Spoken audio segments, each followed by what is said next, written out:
Welcome to the Packaging Etc. podcast, where we will discuss all things packaging and some things not. We will hear from professionals across all areas of the industry: design, engineering, manufacturing, and many more. We will learn about packaging trends, new technologies, and cutting-edge innovations. This podcast is all about showcasing our favorite parts of the industry, the people, and giving them a platform to share their stories and their knowledge of packaging. Let's take this journey together. And now, your host, Matt Mulvey.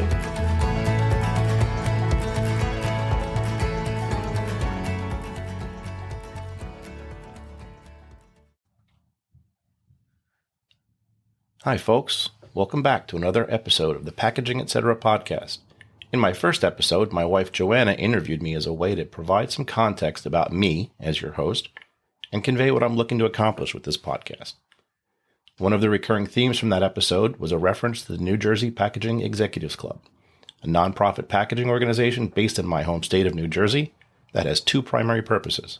One, to provide networking opportunities for packaging professionals, and two, and more importantly, provide financial and advisory assistance to college students pursuing a degree in packaging engineering, packaging science, or other packaging-related discipline. Today, we'll be speaking with the newly elected president of the NJPEC for 2025, Christen Cupo of Shore Packaging Consultants. Christen, welcome to the show. Thanks, Matt. Thanks for having me. Oh, of course. So I guess just to kind of get started, if you wouldn't mind, please tell everybody a little bit about yourself, your background, how you got into packaging. I always love those stories. So take the floor. Sure. I got into packaging. I didn't always want to be in packaging. I actually wanted to be in fashion. So I pursued a degree of fashion studies at Montclair State back in a while ago. And when I got into that industry, I quickly realized it just wasn't for me. So after graduation, I pivoted, which I hate that word, but I pivoted over and found a job in the paper. I answered it in the paper that happened to be for bath and body care for a company in New Jersey. And I started as an expediter. And just through that job, which I held for 3 years, moved up in the purchasing department, got to learn every little bit about different types of primary packaging and secondary packaging, and even tertiary packaging.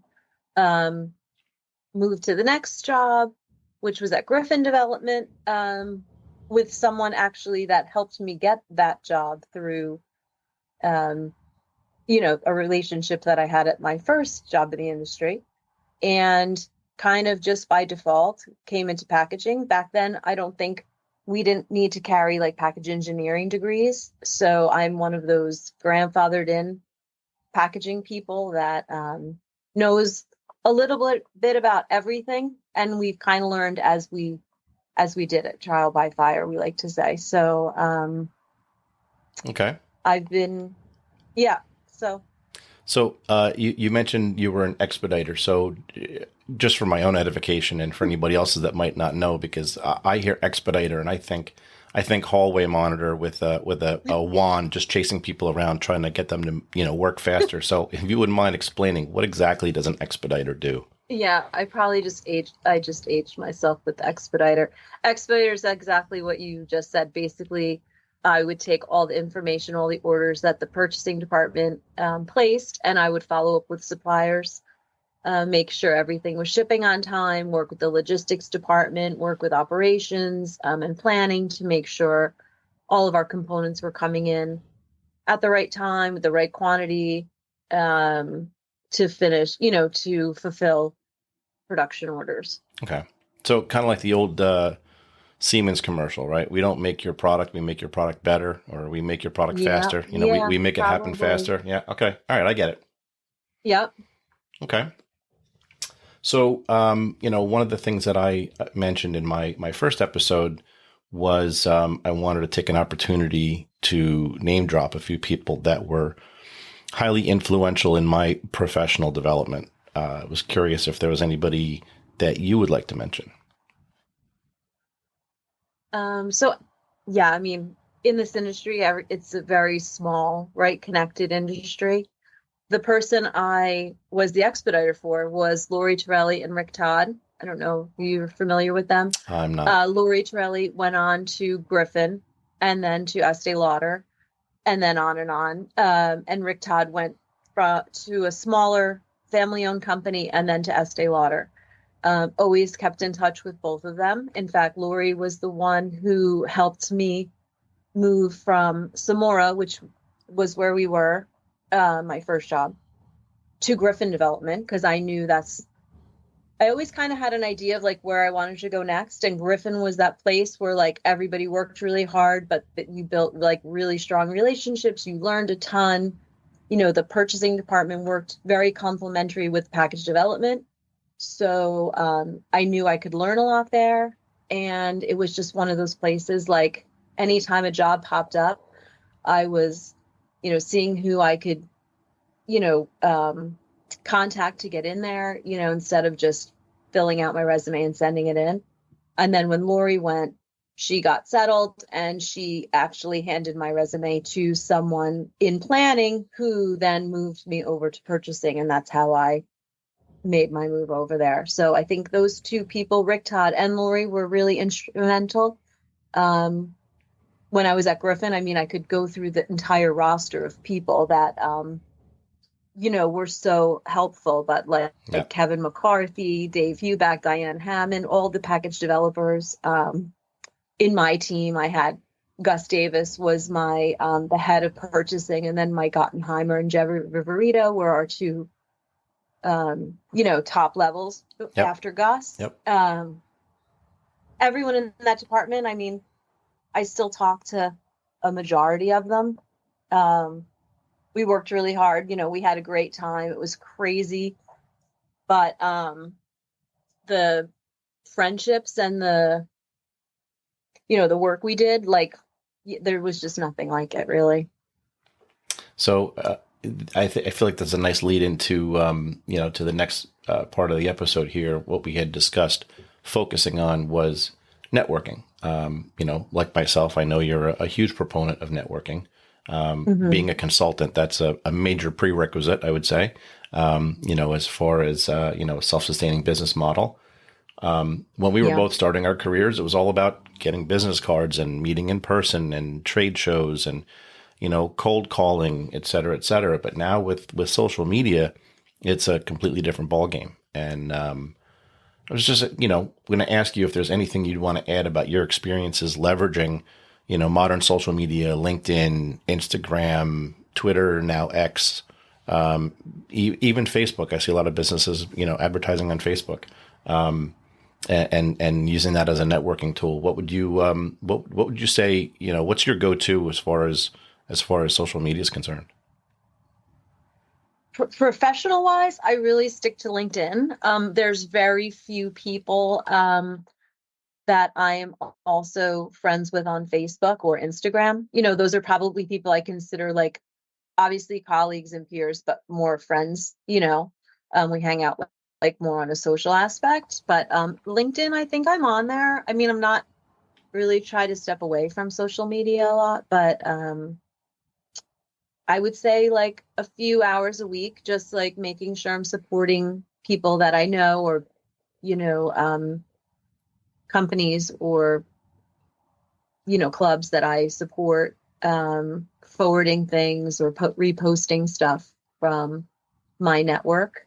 In terms of like accepting like the do's and don'ts of LinkedIn, I think I went through a phase where I was accepting everybody that wanted to wanted to connect with me. And now, unless I've met them at a social function or I've met them before, if they just are sending me like a random invite, I really like look into who they are. Do we have a connection? Is there a meaningful, is something going to happen from this? Or are they just trying to like get numbers on there? Build their numbers. Yeah. Page. Yeah. So yeah. And I do appreciate like a message, right? Like whenever I'm sending, even if it's somebody that I've met at an event, I usually request to be, followed or what's that, invited. Yep. And then I'll send a message, like a follow-up message, like, hey, we just met, at this thing, or your name just keeps popping up. You know how it's like, hey, you should follow this person or whatever. Sometimes the same people keep popping up and I'm like, okay, let me look into it. But I think it's important. I don't think the numbers are so important. It's like the quality of the people. Not that I'm saying they're not quality people, but if they don't have any, what's like, Yeah, you're looking for some type of a strategic, yeah, there's a strategy behind connecting that person. Yeah, partnership type thing. Yep. Then, like if I'm never gonna sell, widgets, I'm not gonna, be part of your network. It's just not useful to either of us. So yeah, that's fair. Yeah. So it's interesting. LinkedIn has they have the professional membership, which is a paid membership, and then they have the regular, which is free. They do limit the free, so I think each month you get a certain number of connection requests with messages. Like you can send out 1 million connection requests, but there's only a certain number per month you can send with a personalized note. So you either have to, like, if you're really eager to build your network, you have to either strategically pick and plan out who you're going to send your messages to, or take your chances and you send out your first 5 or 10 for the month and then just send out a bunch of connection requests with no messages and hope for the best. Right. And I don't know, it's like, I do see that maybe in the beginning of the month, I get blasted by a lot of people with no follow-up. Maybe that's why they're using up all their messages. Yeah, could be. Yeah. So, before we started the episode, we're talking about networking. You had mentioned something that I also was kind of wrapping my head around when it comes to the networking game. And that's, it is not an instant gratification type strategy, right? There's a long game to it. And I find that more members of the younger generation, and it pains me to say that I am no longer a member of the younger generations. They look for that instant gratification. Like I'm only going to connect with you if I can get something out of you right now.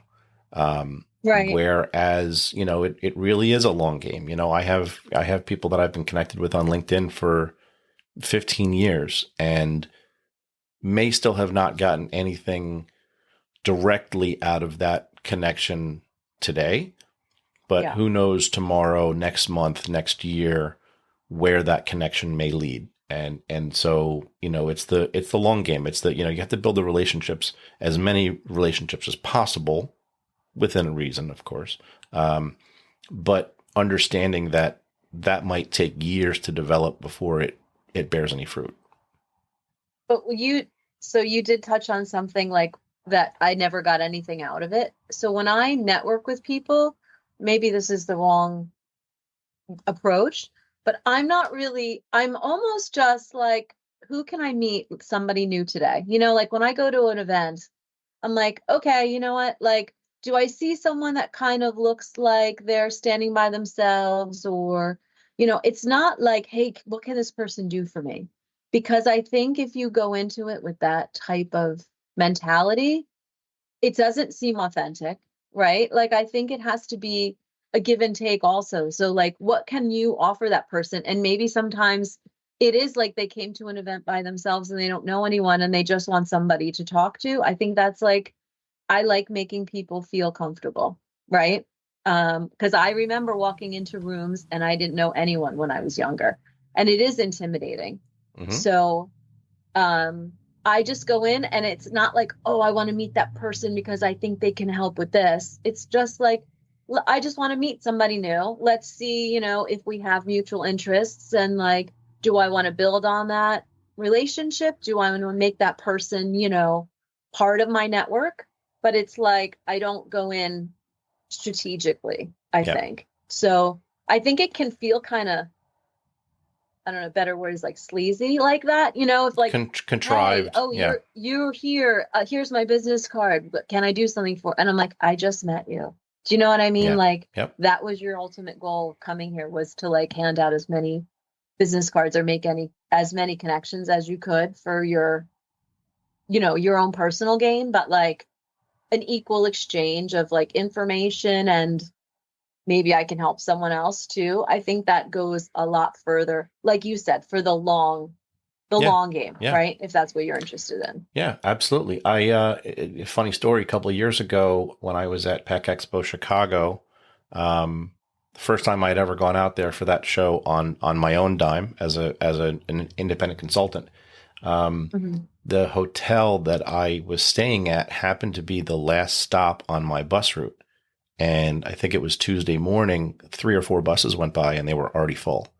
And I stood outside for over an hour waiting for a bus that had space. And I finally said, the hell with it. And I just ordered an Uber. And so when my Uber pulled up, there were obviously other people staying at that hotel and at local hotels that were in the same boat. Guy in a suit came running over and goes, "Hey, are you headed to McCormick Place?" And I said, "Yeah, I am." He goes, "Would you mind if we jumped in with you?" And it was an SUV that came and picked me up, like a Toyota RAV4 or whatever. I'm like, "Yeah, why not? Hop in." Yeah. So of course, 15, 20-minute ride over, we start talking. He turns out to be, some bigwig at a packaging company. And you know what? I'm an independent consultant. You know what? Yeah, I'm paying for this Uber. You're going to give me your business card. I'm going to give you mine and let's connect. And so I'm connected with him on LinkedIn. I didn't get any business out of it, but you never know if 5 years from now, 10 years from now, you never know when that relationship might, blossom into something. You never know. Right. But it was just a completely random scenario where some guy just, hey, you don't mind if I jump into your Uber with you? Yeah, sure. No problem. Why not? Of course, thinking back on it, maybe that wasn't the safest thing for me to do, but he looked like a trustworthy guy. So I'll go with I've that. done the same. A colleague and I were running out of Penn Station trying to get to a trade show at the Javits Center. I can't remember which one. And someone else was right behind us waiting. We were all online for cabs. And I think we turned to him. We saw he had his badge on and we're like, we're going there too. So we were chatting the 5 minutes there and it ended up, he was a paper supplier. And I think I didn't personally do business with him, but I connected him to someone else who they, met and had some kind of reciprocal partnership going on. So you never know. You never know. You never know. Exactly. Yeah. So kind of tying this back into the NJPEC, obviously, this club is built on networking, right? It's built on professionals in the industry interacting with each other, exchanging ideas, obviously exchanging business cards. There may or may not be an adult beverage included here and there. But there are different levels of membership. I was going to ask if you wouldn't mind just kind of giving everybody a flavor for the levels of involvement that the club offers. Sure. So in terms of personal membership, we have membership for young professionals, membership for, the general public. If you just want to join as an annual member, not be part of the board or part of a committee, but maybe there's an event that holds something near to your heart, or, you have a specific interest in, you're more than welcome to reach out to any of the board to get involved, whether it be like a worker bee or just an idea for something. Then obviously we have the board, which to be on the board, you do have to be part of a committee to help with an event or a dinner or, our social media or our press, any of that type of thing. But there's a long list of volunteer committees that we could certainly find a spot for you for. Those board members do attend a once a month meeting where we just talk about upcoming events, how the last events went, how we can make things better, et cetera, like all the points like that. We also have sponsorship through our annual sponsorship with suppliers, where we have different levels of, I think it starts at silver, gold, platinum, and diamond being the highest. And those two, we actually have 2 right now, which are Unimac and Ulta. I'll give shout outs to them. Yeah, absolutely. Half of their sponsorship money goes to a specific scholarship that they can select the recipient of for that money. So it's a really nice opportunity for them to, I think Wexler may also have their own sponsorship scholarship as well. I believe they do, yeah.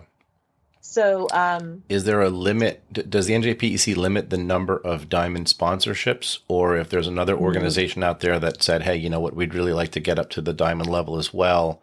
But yeah. they're capped at 2. They already have 2. So, or is it just open-ended? We'll take as many are interested.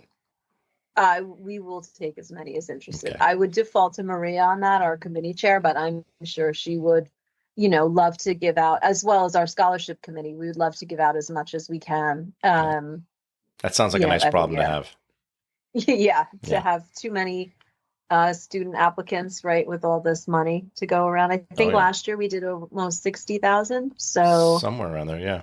Since the inception, we're at 800,000. Are we at 800? So we're on track to hit 1 million, like in the next couple of years. I know there's a concerned party. I'm not going to mention his name, who's really excited to hit that $1 million mark. So if you're listening, hi, but a few more years. A few more years, exactly. Also a special shout out to, you mentioned Maria Lachey. She's been absolutely phenomenal in the fundraising effort for our sponsorship program. So shout out to her as well. And then other sponsorship opportunities, right? Like our golf event, we have, sponsor signs that are at HT and, all of that at our package of the year. You can obviously donate either for the tricky tray or the goodie bag. So there's a bunch of ways you can get involved, as little or, as much as you want to. Yeah, I'm definitely looking forward to the golf outing again this year. I already have that date booked on my calendar, so praying for nice weather. Oh, good. Yeah, it's September 9th, yes? Yeah, September 9th. We just confirmed it, yeah. Yep. So that was a good one. And I'm not even a golfer. Nah, you know what? Hey, it's still a fun time, right? It's fun, yeah, it's really fun. So, and like I said, I think everyone in the club is well. I had this instance at one of the Rutgers events, the roundtable, where, a colleague, JL and I, so the vice president, JL, will look around the room and we'll see students and they're kind of all sitting together and they're not talking to anyone or mingling. So we'll go over to them and, we did it at the Rutgers event and say like, hi, you guys have any questions for us? Ask us anything you want to. We'll answer as best we can. And like I specifically said, after this event, you should find us on LinkedIn and, ask to join our, our network or our page. And the one girl looked at me and she was shy. And I was like, look, it's nothing personal, right? Everybody here is friendly. No one's going to say no. And if they do say no, or they don't, accept you, it's nothing personal. They were just like, that's the way they are to begin with. It's not like you had any influence towards it. Right. So I think people are like, I think the younger generation is a little reluctant to put themselves out there. But I think it's like such a confidence builder to do it. Right. Like the more you do it, it takes practice. So like even practice with like one of your professors or someone, another student in one of your classes that you don't necessarily talk to. Like start with that, just talking to them and see what you have in common. Obviously in packaging, like you can talk about something that we all, we do have in common. So it's easy to talk about and it just becomes less intimidating. Yep. And it builds your confidence. I think it's always nice. Like when I reach out to someone or someone reaches out to me that I haven't talked to in a while and I'm like genuinely happy to, either see how I can help them or just say, hi, how's it going? Well, it's interesting how, just how global packaging is, but considering that it is such a small industry, and incestuous to the point where, people move from one place to the next and you're like, oh, I'm connected with that person. And, they've moved 2 jobs since then. And then all of a sudden they pop up in your LinkedIn feed or you run into them at a trade show or at an industry event. And, the longer you spend in this industry, the more people and the more connections that you make. I'm more and more amazed at just how many times people keep turning up, and surprising me with their career progression. Obviously I haven't stayed in the same place. I've moved around, done some different things in my career. So it's always fun to catch up and see how people are doing that on that front. I mean, from the job front, I could tell you, besides that first job at Samora where I answered it in the paper, I think every single job I've had since then was because someone in my network or in my circle either recommended me, told me about it, that it wasn't, it wasn't out public yet, or they were just thinking about somebody, right? I don't think there has been a job since that point that I haven't used a network for a little bit of, help. Like, obviously I had to stand on my own in the interview, but like to get that door open, I mean, through LinkedIn, I don't know like the percentages, but when I see, like I still get job feeds, jobs clicked in, and it says there's 800 applicants in a 2-day period. Yeah. I don't know how you're getting through to the next level without having a connection or have someone personally hand in your resume or say this person applied for this job and I personally recommend them. Yeah. Yep. It's tough, right? I know when I've interviewed for jobs, if I'm able to get the name of the people I'm interviewing with, especially the hiring manager, before I go in for that interview, I refer to it as cyber stalking. I'm going to look them up on LinkedIn.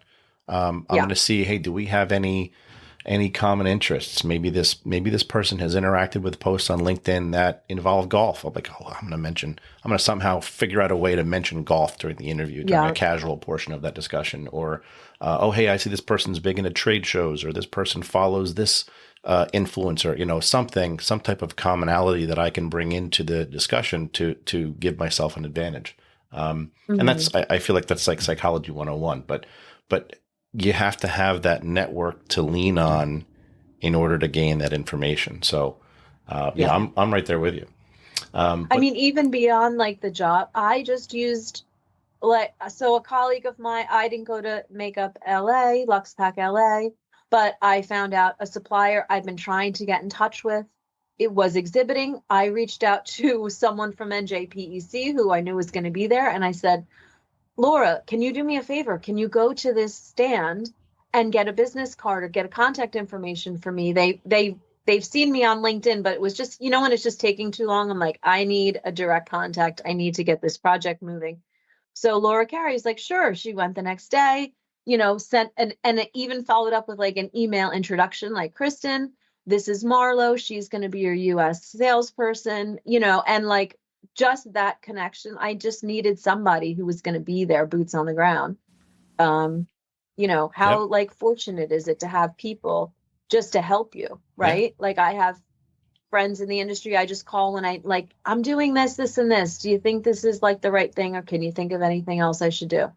And because they're not so close to the issue I'm working on, they can just come up with another idea that I would never even thought of because I'm just like in it, day to day. So beyond like job networking and stuff, I mean, I really can't stress, like, the packaging industry is so fun. Like you said, it is so incestuous. We have to find a better word than that. I know it's not a great word, but I've heard it used in professional circles, so I feel confident in reusing it. Right. But it is like 6 degrees of Kevin Bacon, right? Like you can find somebody that knows somebody that has what you need, or like can supply something that and if I could figure out, I like connecting people. Like I probably introduce people to each other like at least once a week, right? Because I think that's the best way too, is like to get a person like, hey, I want to connect you and you because I think you can do something together. I do that all the time, but like, just for the hell of it, right? Yeah. Just like because it's the right thing to do. No, so. I'm right there with you. But it's interesting, we've talked about all the benefits of networking. I'm going to take a little bit of a soapbox moment. And one of the, I would say, pitfalls of networking and just I guess a pet peeve of mine is, when people, to your, something you mentioned earlier, and I'm not going to get the verbiage exactly right, but it's a little sleazy how some people will That's what I said. use a new connection to cold call you immediately, right? Versus taking the time to introduce yourself, either try to start building or continue cultivating a relationship before you slap somebody with a, hey, here's a list of all things my company does. You should buy from me, kind of a thing. And that is, again, let me clarify by saying that this is just the world according to Matt, right? My personal opinion, but it is a major turnoff in business when people pull that kind of stuff. So, I think you mentioned earlier also there's a right way and a wrong way to do it. And if you asked me the right way and the wrong way, that would be my line of demarcation, right? Yeah. Sorry. Soapbox I think moment. it's just your mindset too. Like I said, when I go into an event, right? Number one, I put my phone away because I don't want to be distracted by my phone. I usually scan the room, and I'm not I'm just like, oh, that person over there looks like friendly, or I don't know what it is. I'm not going in with an ulterior motive. I just like to meet new people. I never know.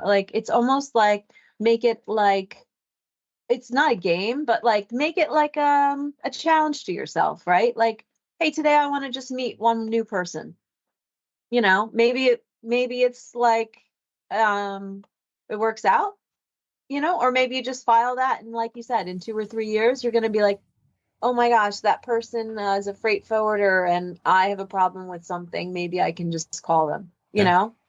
You never know. And even if they can't help you, they might be able to recommend somebody who can. Yeah. Yep. And everybody is always willing to pass you to the next oh, I don't do that, but so and so does, right? Yep. Yeah. So I'm actually on in the IOPP. We recently, I'll say we, but even though I didn't really take the lead on it, shout out to Rob Kazabowski. He kind of reinvigorated the Packaging Consultants Council through the IOPP, and so I'm involved with that. And there have been times where one of the member companies will get a request for service. And it's really not in my wheelhouse, but hey, you know what? I know somebody else on the council that's they're exactly the kind of work that they do. And so you get an opportunity to throw each other, some potential leads. And, that's not specific to the council. Obviously, I see that happen in business all the time. So it's nice, even when you may not necessarily be able to gain something positive out of that particular opportunity by passing it along to somebody else. It's like the, pay it forward concept, right? This may not do me any good, but it might do somebody else some good. So, yeah. Now I understand you like to bake. Something about sourdough bread. Now you're speaking my language here. So where did that come from?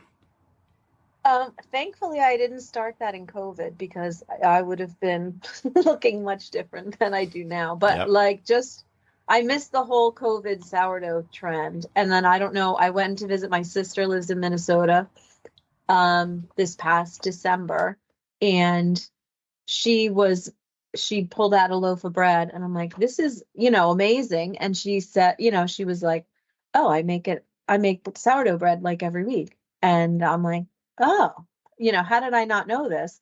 So she gave me some of the starter because I didn't know that was the thing for sourdough bread. And my family loves it so much that I can't stop making it. So I always have something in the works downstairs, either in my oven is proofing or, in the fridge ready to go. But I have no choice but to be cooking sourdough bread all the time, baking sourdough bread.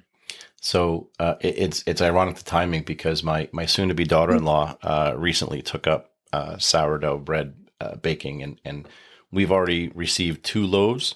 And there's only so much bread that we can eat, and as good as it is, I really have to stop myself. So we've started cutting each loaf in half and pre-slicing it and freezing it, and it actually thaws out wonderfully. The problem is, I think we'll end up with a 3rd loaf before we get to the frozen. So we're going to end up with an entire freezer full of sliced sourdough bread. But no, it's delicious. Let's see, how many people in your home? There's 3 of us here. My wife and I, and our youngest, he's 16. And actually he's not a big fan of sourdough. But I tell you what, when my father comes up to visit from Myrtle Beach, sourdough, floor to ceiling. If he could, so he would jump all over that opportunity. Yeah, I have my husband, my two boys are home now. My daughter's away at college, but yeah, they can plow through a loaf in a day Yeah, or two, I believe it. at the most. And it's I mean the ingredients, it's got to be, what, $1, $2 to make a loaf of sourdough bread? Yeah. Well, the first time I made it, I'm like, this is costing me a fortune because I had to buy the enamel pot. Hmm. I don't like, I bought all this equipment. I'm like, this one loaf of bread's costing me like $60. But yeah, now you have it down to a science. In fact, my friend just dropped off 2 bags of flour because she's like, I'll pay you for a loaf of sourdough. And I was like, you don't really need to pay me. It's not a big deal. But she just dropped off like 2 things of the bread flour. So I guess I have a little side hustle going. I was going to say, it sounds like maybe you need to jump onto Fiverr or one of those, gig apps and start selling your sourdough bread. Matt, I have no extra time Fair enough. for more Fair enough. sourdough. So, Yeah. kind of speaking about extra time, Oh, if you did have extra time, what would be some of your bucket list items? What would you, are you like into traveling, training, accomplishment type stuff, or you attend events? What's your thing? I would like to travel. I just haven't traveled more than college tours lately. Like I'm on that bus, but I I do love like the outdoor. So I live like a mile and a half from the beach at the Jersey Shore. So I think that just leans me being outside. So I love, not necessarily in the winter, but I still walk on the beach almost every day with my dog. Hmm. In the summer, I'll ride my Jealous. bike to the beach. Yeah, it was cold yesterday, but we still went out there. Um, and from before Manasquan, I lived in Hoboken. So we were also outdoors all the time because I lived in a tiny apartment with 3 kids. So we were at the park until, when school got out, I would take them to the park until the sun went down. So I was always used to being outdoors. So I usually am like outside after work doing like a walk, or I love going to the beach and like looking at the stars when there's like a meteor shower. That's like every single time I see a meteor, I'm like, it never gets old, Oh, yeah. Yep. um Yeah, I grew up and I in saw the Neptune. Northern Lights this past Did you summer. really? From Yeah. New Jersey, or were you out of state? Yeah, from New Jersey, from my beach. I went From up there.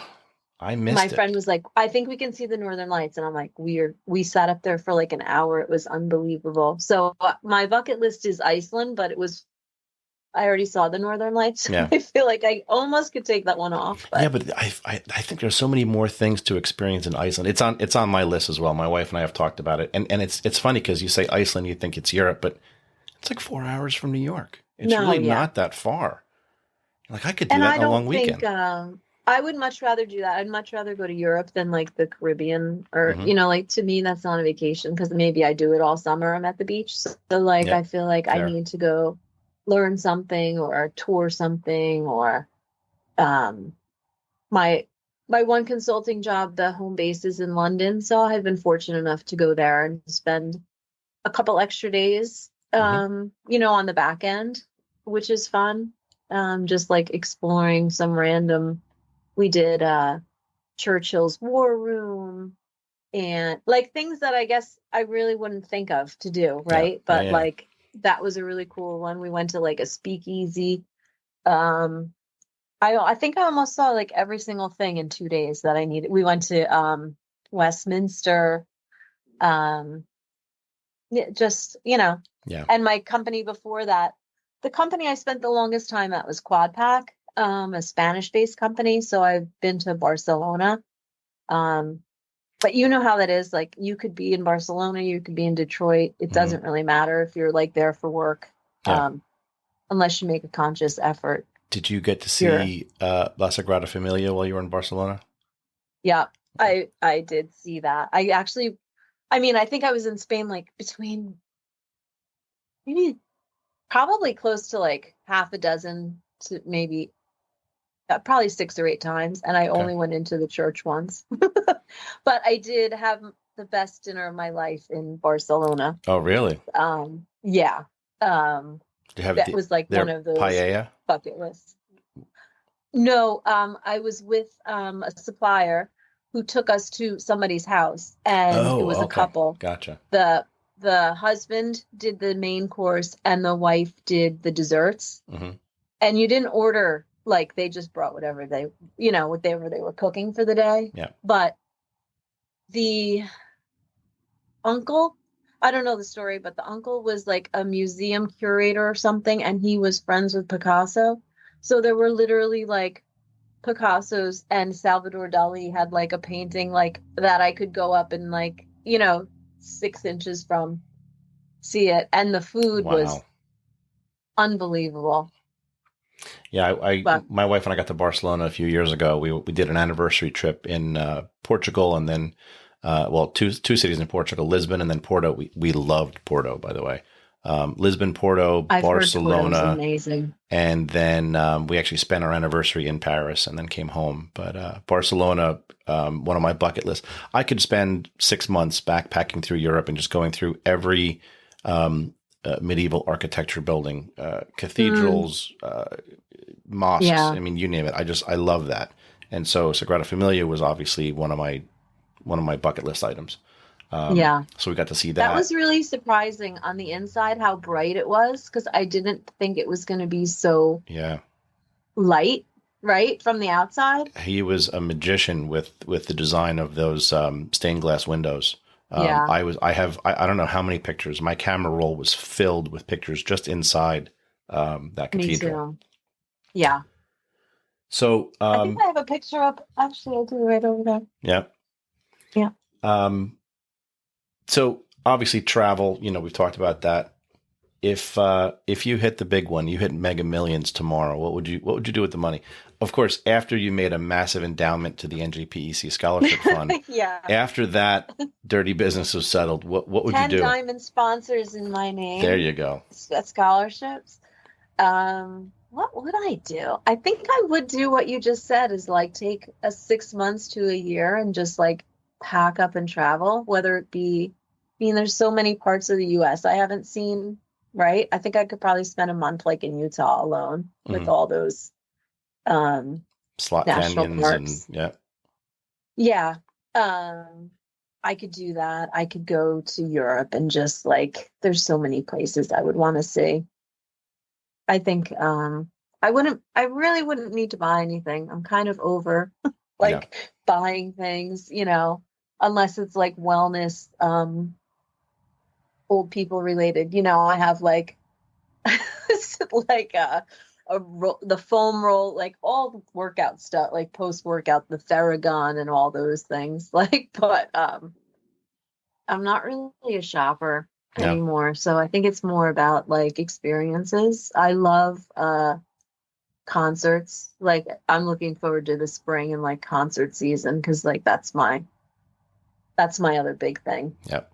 Is go to concerts. I love being on the beach and like seeing a live show. Okay. Any other, aside from NJPEC, any other kind of nonprofits or philanthropic organizations you'd try to support with that money? Anybody else you want to give a shout out to before we wrap up here? Yeah, I do support the Surf Rider Foundation. It's if you're not familiar with it, it's about being respectful of the ocean. They do a lot of beach cleanups, a lot of beach replenishment, planting seagrass. They actually do fight large corporations when they are doing policies like against, harmful against the ocean. There was just something down here too about beach access. So should the beach be, New Jersey is famous, like we're the only state that has beach badges, take it or leave it. But should people be able to have free access to the beach? So they do just all things related to like ocean, pollution, cleanup, all that stuff. So I do work with them. Okay. I'm trying to think what else. Like any kind of shelter for dogs specifically. There's a few rescues in New Jersey, Love Forever, and like Pick Your Paw are my two that I usually like donate to or help, like when they have Super Bowl pool or they need supplies and stuff. Now you're talking my language. The Super Bowl pool or pets? No, the dog rescue. So it's funny. Yeah. My wife and I, our retirement plan now is once we get all the kids off the payroll, we would love to buy a bigger piece of land and open up like a dog rescue and run our own dog rescue. We love dogs. We have 2. We'd have 12 if I never said no to her, or if I couldn't say no to her. But in our current house with our current property, it's just not conducive for what we'd want to do. So we'd want to buy a bigger piece of land and do some type of a dog rescue. That would be a nice thing for us. Yeah. I would also senior dogs. I see every senior dog I want to adopt and just help, love them to as many days as they have. It's unbelievable to me. I know some situations are beyond people's control, but it's like giving up a family member. Yeah, I just break my heart. I am dreading that day. Yeah, I don't even want to get into that. So, but ending on let's try to end on a little bit more of a positive note. Do me a favor. One final plug for NJPEC. Share with everybody the website so everybody that's listening can pay us a visit. You mean www.njpec.com? That one. That's it. Pretty easy, everybody. Hopefully we get some additional traffic. Maybe we get a couple new applications. You never know. But we'd love to hear from you, students. Students for free. Free memberships for students. There you go. So no excuse not to, right? All you got to do is fill out the application. Yeah, and then I will personally help you put it on your resume, your student resume, because who wouldn't want that on their resume? I would take that if I was still a student. I know. The minute I became president, I put it on my resume. Not that I'm going anywhere, but Well, listen, Christen, thank you so much for your time. I really appreciate it. It's been great chatting with you.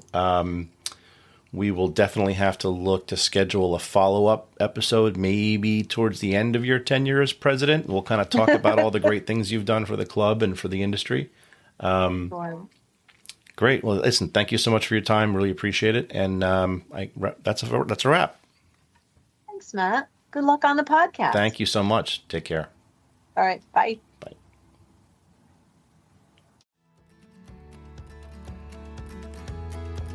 Thank you for listening to this episode of the Packaging Etc. podcast. We hope you enjoyed the content and maybe learned something new. If you have ideas for future guests or topics, we'd love to hear from you.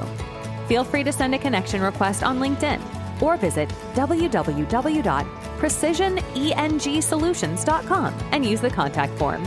Once again, thanks for tuning in, and we hope you'll join us once more on the next episode of the Packaging Etc. podcast. Until then.